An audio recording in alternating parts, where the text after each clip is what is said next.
Dashboard clock read 11:47 p.m. when my phone buzzed on the passenger seat.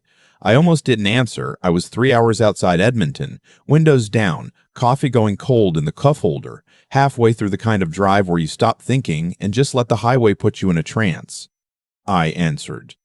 It was my next-door neighbor, Elaine. She'd lived beside us for 6 years, never called me at midnight. Never called me at all. Really, we were the wave from the driveway type of neighbors, the ones who help each other drag garbage bins back from the curb after a windstorm. Marcus. Her voice was wrong. Too careful. The way people sound when they've rehearsed the first sentence but don't know what comes after it. I need you to come home. I sat up straighter. What happened? I can hear Owen crying through the wall. He's been going for almost 40 minutes, but it's not a normal cry. It's the kind that scares me. Owen was 7, my son. The kind of kid who scraped his knee and bit his lip and kept riding his bike because he didn't want to worry me. He did not cry for 40 minutes. Where's Brenda? I asked. My wife. She was supposed to be home. Her car's in the driveway, and I can see a light in the kitchen. Someone's home, Marcus, but nobody's going to Owen. I told her I'd call her back. I hung up and immediately pulled up the Home app on my phone. 8 months earlier, I'd installed a system of cameras throughout the house, not because I suspected anything specific, just a quiet, settling feeling in my gut that had started the previous winter and never fully left. I hadn't told Brenda about all of them. I'd told her about the front door camera and the one in the garage. I hadn't mentioned the one in the basement hallway or the one angled at the utility room door. I found the basement feed. Owen was in the utility room. The light was off. He was sitting on the cold concrete floor with his back pressed against the water heater, knees pulled to his chest, and he was shaking. Not from cold. The room wasn't cold. He was shaking the way children shake when they've been frightened past the point where crying helps, and the body just keeps going anyway. I scrolled back to the timestamp. He'd been in there for 53 minutes. I switched to the kitchen feed. Brenda was at the counter with a glass of wine. Her brother, Callum, was sitting across from her at the island. Callum, who had driven up from Red Deer 2 days ago just to visit. They were laughing. I couldn't hear what they were saying, but I could see Brenda's shoulders shaking and Callum's hands slapping the counter the way it did when he found something genuinely funny. My son was locked in a dark utility room 53 minutes into it, and they were laughing in the kitchen. I sat on the shoulder of Highway 2 for probably 90 seconds. I don't remember deciding to turn around. I just remember that I was going south when I should have been going north, and the speedometer was at 140, and I was already dialing. First call was to my brother Joel. He lived 20 minutes from my house. I told him what I saw. I told him to get there before I did, and to not go inside, just park on the street and wait. Joel didn't ask questions. He'd been in the Army with me for 4 years. He understood the difference between situations that needed discussion and situations that needed movement. Second call was to Elaine. I told her the same thing. I told her to call 911 and to tell them there was a child alone and in distress. I told her to mention the utility room specifically. Then I drove. I need to back up, because what I saw on that camera feed wasn't the beginning of the story. It was just the first moment I was forced to see clearly what I'd been choosing not to look at directly for almost a year. I'd met Brenda in 2014 at a work event in Calgary. She was working in logistics for a construction firm at the time. I was fresh out of my second tour and trying to figure out what a regular life was supposed to feel like. She was sharp and funny and completely unimpressed by me in a way that I found fascinating. We dated for 2 years. We got married in a small ceremony at a vineyard in the Okanagan. Owen came along in 2017. The early years were good. Not perfect, no marriage is, but genuinely good. We bought the house in St. Albert in 2018. I started my own electrical contracting business. Brenda went back to part-time work when Owen started kindergarten. We had a rhythm. Callum had always been in the background of our life together, and I'd always found him slightly off. The way a picture hangs that's just 1 degree tilted, not enough to say anything about, but enough that your eye keeps going back to it. He was 3 years older than Brenda, unmarried, between jobs more often than not. He had a way of talking about money that made me feel like I was being evaluated. He borrowed $2,000 from us in 2020 and never mentioned it again. When I mentioned it to Brenda, she said I was being petty. The winter before I installed the cameras, I came home early from a job site and found Owen sitting alone in his room in the dark at 3 in the afternoon. I asked him what was wrong. He said nothing. I asked him again, differently, the way you do when you're trying to make it easier for a kid to talk. He said Uncle Callum told him that boys who complained were weak and that weak boys ended up alone. Owen was 6 years old. I told Brenda that evening. She said Callum was old-fashioned and meant well, and that Owen needed to learn that not everyone in the world was going to coddle him. Those were the words she used. Coddle him. Those were the words she used. Coddle him. About her 6-year-old son. That was the night I ordered the cameras. Over the next 8 months, I documented 17 separate incidents. Most were small. Callum speaking to Owen in a tone that no adult should use with a child. Owen being told to stay in his room during family dinners because he was too loud. Brenda laughing along instead of intervening. But 4 of them were serious enough that I'd already made copies of the footage and stored them with my lawyer. I hadn't done anything with them yet. I kept telling myself I was waiting for the right moment. I kept telling myself I was building a case instead of admitting that I was scared of what the case meant. The night of the utility room, I stopped waiting. Joel was parked 2 houses down when I pulled onto our street at 2019 a.m. I could see lights on in the kitchen. I could see another light on in what I knew was the master bedroom. Callum's car was still in the driveway, which meant he was staying the night. I went to the front door. I had my key. I didn't use it. I knocked. Brenda opened the door in a dressing gown, and the expression on her face cycled through 3 things very quickly. Surprise, then something calculated, then a version of concern that didn't reach her eyes. You're back early. Where's Owen? She started to say something about how he'd had a rough evening and was sleeping, and I walked past her into the house. She called after me. I went straight to the basement door, which was locked with the slide bolt that had been installed on the outside, a bolt that I now realized had not been there when I left for Edmonton 2 days earlier. I slid the bolt and opened the door and went down the stairs. The utility room was unlocked. Owen was on the floor exactly where I'd seen him on the camera feed, except now he was asleep. Curled on the concrete in his school clothes, he was still in his school clothes, with his head resting on his own arm. His face was still wet from crying. I picked him up. He woke up enough to make a sound and then went back under, and I felt his arms tighten around my neck even in sleep. The automatic grip of a child who has been frightened and has finally found the one thing that means he's safe. I carried him upstairs. Callum was standing in the kitchen doorway. He had that particular expression that men like him wear when they're trying to appear unbothered. Chin slightly up, weight back on one heel, glass of water held like a prop. He said something about how Owen had been acting out and that a little time to cool down never hurt anybody. I didn't say anything to him. I looked at him for about 4 seconds. He stopped talking. I carried Owen to his room, got him onto his bed, took off his shoes. He had a bruise on the inside of his left forearm that I hadn't seen before. Oval-shaped, thumb-sized. I took a photo of it.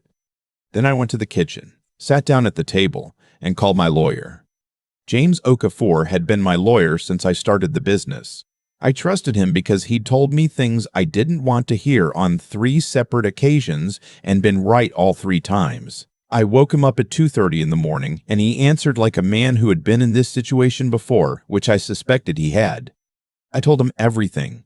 He listened without interrupting, which is one of the things I valued most about him. When I finished, he asked 2 questions. Did I have the footage stored off-site, and had I touched or altered anything in the house? Yes to the first, no to the second. He told me to call the RCMP non-emergency line, not 911, because Elaine's call had likely already generated a file, and I needed to be on record as cooperating. He told me not to discuss the footage with Brenda or Callum before the morning. He told me to make sure Owen was seen by a doctor first thing and to request that the examination include documentation of the bruise. He said, "Marcus, this is going to get harder before it gets easier. But you called me tonight, and that means it's going to get easier eventually." I thanked him and hung up. The RCMP arrived at 3:35 a.m., 2 officers. One of them was older, a woman named Constable Wiebe, who had the particular manner of someone who had seen everything and was not performing calmness. She simply was calm in the way that only comes from having actually seen everything. She spoke to Brenda and Callum in the living room while her partner came and found me in Owen's doorway. I gave them access to the home app. I showed them everything I had on my phone. I gave them James's number and told them he could provide the off-site footage in the morning. Callum was escorted out of the house at 4:20 a.m. Brenda was not arrested that night, but she was advised not to leave the property, and one of the officers stayed until sunrise. I kept Owen home from school the next day. We went to the Sturgeon Community Hospital in St. Albert before 8 o'clock. The pediatrician on duty examined him thoroughly and documented the bruise on his forearm, along with 2 older marks on his upper left shoulder, marks I hadn't known about. The doctor spoke to Owen alone for a while. She came back and told me gently that Owen had disclosed to her that his uncle had grabbed his arm and put him in the basement room, and that his mother had been present and had not intervened. She said it quietly and without drama, in the way that people say things that are both devastating and important. Child and Family Services was involved by new.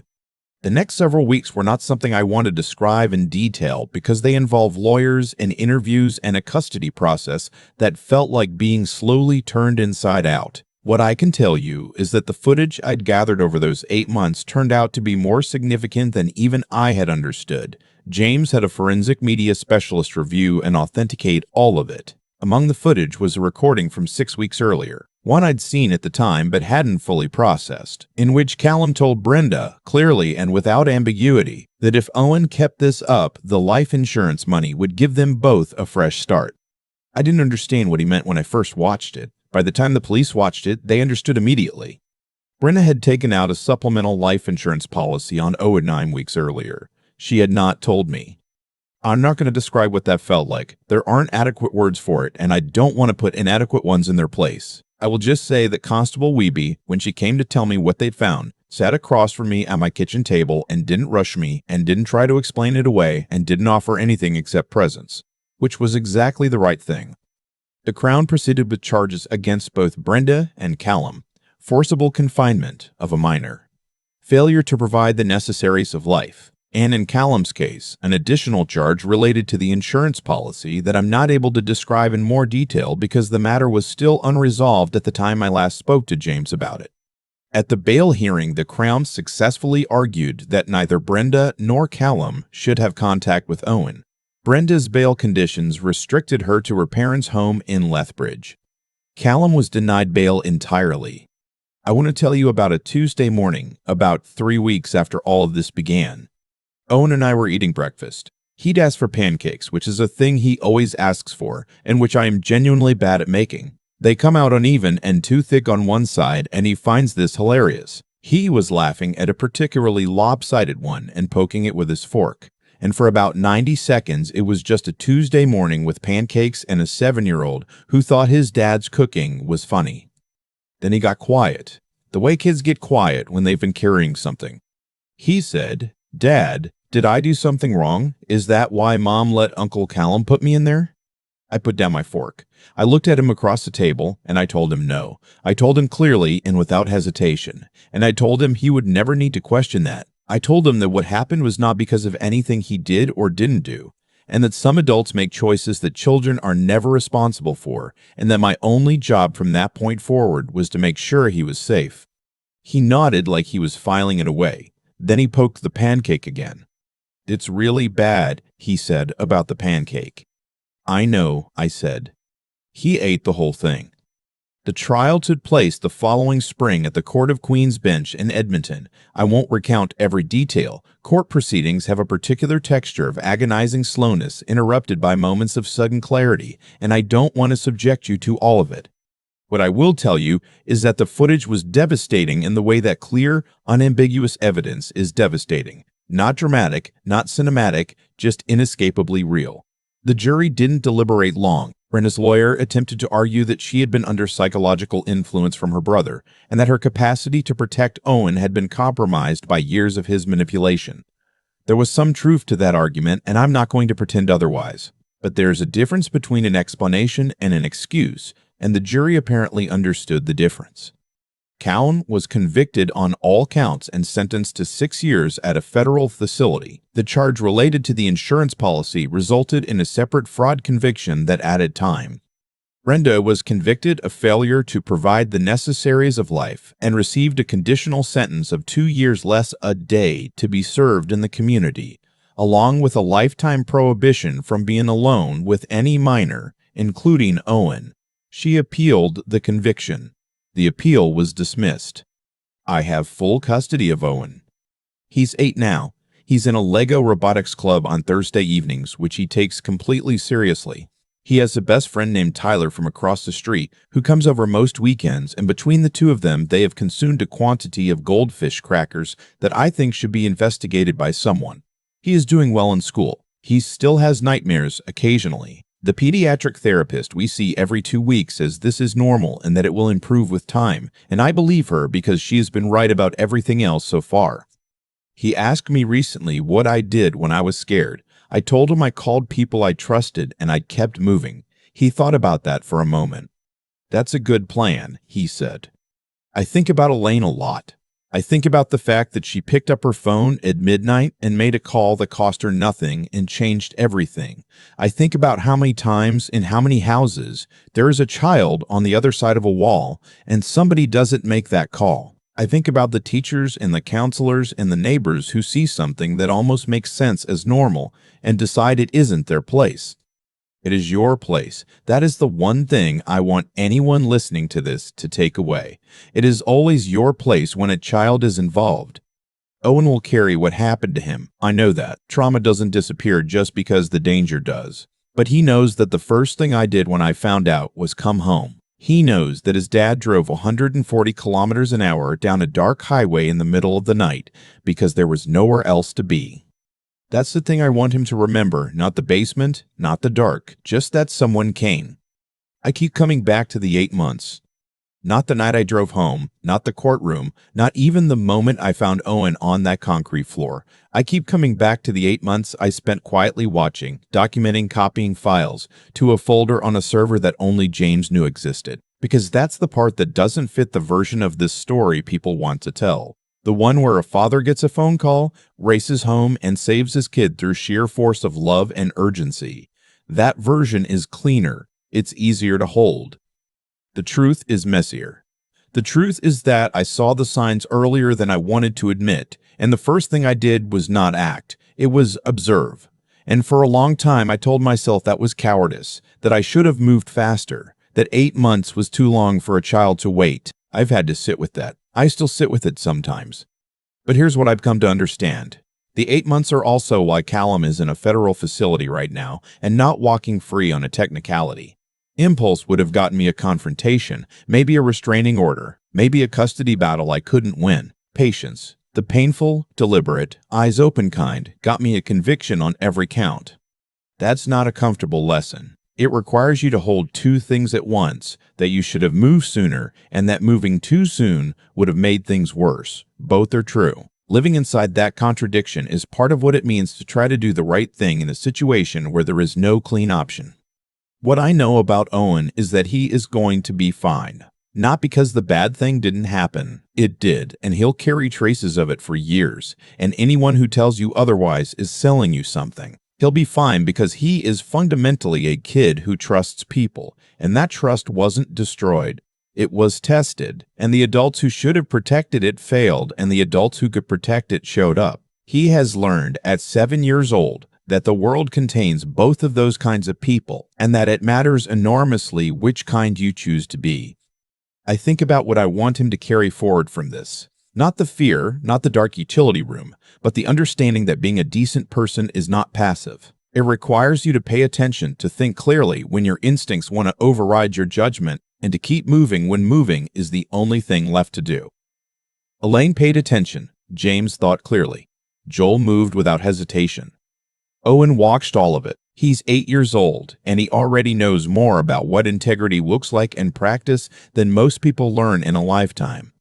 I'm not a perfect father. I missed things I shouldn't have missed. I trusted someone I had quiet reasons not to trust. I want to be honest about that because I think the version of this story where the father is simply a hero does a disservice to every parent sitting somewhere right now with that same uneasy feeling in their gut, talking themselves out of it. Don't talk yourself out of it. That's the only thing I know for certain. Pay attention to what your instincts are telling you. Be honest enough with yourself to act on it, and don't stop until your child is safe. Owen's in his Lego Robotics Club on Thursday evenings. He comes home with grease on his hands and very strong opinions about gear ratios. That's enough. That's everything.